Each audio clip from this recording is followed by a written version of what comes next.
दोस्तों, ये कहानी है एक मासूम से बच्चे की जो बड़ा होकर अपने पिता के पग चिन्हों पर चलकर आगे बढ़कर आर्मी में ज्वाइन होना चाहता है। पर उसे क्या पता था कि अगला पल उसकी जिंदगी में ऐसा कोहराम मचाएगा और उसकी जिंदगी को अंधेरों की गहराइयों में लेकर बर्बाद कर देगा।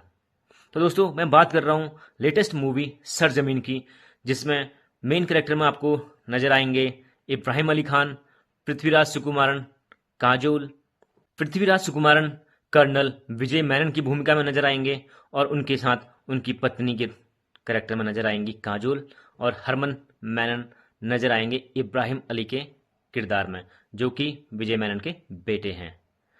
दोस्तों, सरजमीन में देशभक्ति को सर्वोपरि दिखाया गया है, जैसा कि कर्नल मेनन अपने देश के लिए अपने बेटे तक का बलिदान या त्याग कर देते हैं।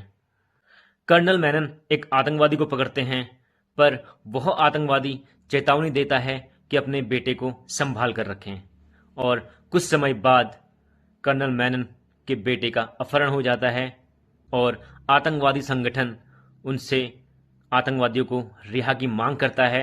उसके बदले में उनके बेटे को सौंपने की बात करता है, पर कर्नल विजय मेनन बहुत चालाकी से आतंकवादियों को पैर पे गोली मार देते हैं और साथ ही साथ अपने बेटे हरमन को बचाने में नाकामयाब रहते हैं, जिससे हरमन की मां कर्नल विजय मेनन को दोषी मानती है और करीबन 8 साल के बाद कर्नल मेनन को उनका बेटा वापस सरहद के पास मिल जाता है और वो अपने बेटे के साथ घर वापस लौटते हैं। पर अब हरमन काफी बदल चुका है। जैसे कि वह बचपन में हकलाता था, अब उसके हकलाने की आदत भी दूर हो चुकी है। कर्नल मेनन अपने बेटे के बचपन के समय में हकलाने से बहुत परेशान और चिंतित थे और उन्हें अपने साथियों के सामने बहुत शर्म सी फील होती थी। यह जानकर हरमन को भी बहुत दुख हुआ और वो अपने पिता को नापसंद करने लगा।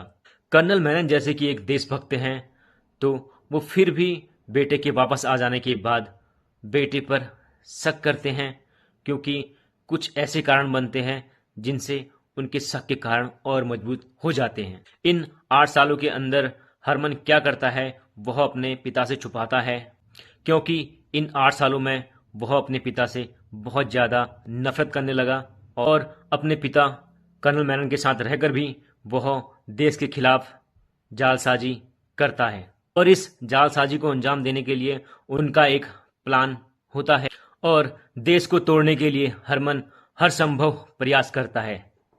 पर आखिरकार कर्नल मेनन अपने बेटे हरमन को आतंकियों के साथ देख लेते हैं।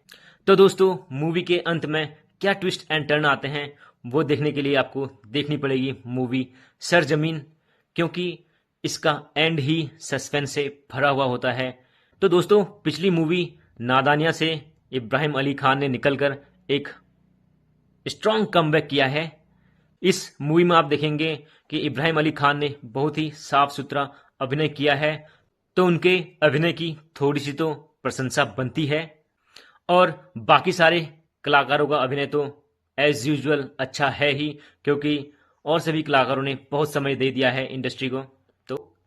तो इब्राहिम अली खान के लिए यह एक एग्जाम का समय था, तो इस एग्जाम में उन्होंने 33% लाके पास का ठप्पा लगा लिया है। 33% पासिंग मार्क्स लाकर इब्राहिम अली खान ने यह प्रूव कर दिया है कि वो भी बहुत ही अच्छा अभिनय कर सकते हैं। तो दोस्तों, आपका क्या कहना है, इसके लिए कमेंट करें और अपडेट पसंद आए तो लाइक शेयर सब्सक्राइब जरूर कर दें। जल्द मिलता हूं एक नई मूवी अपडेट के साथ। Till then, tata bye bye, thanks for watching.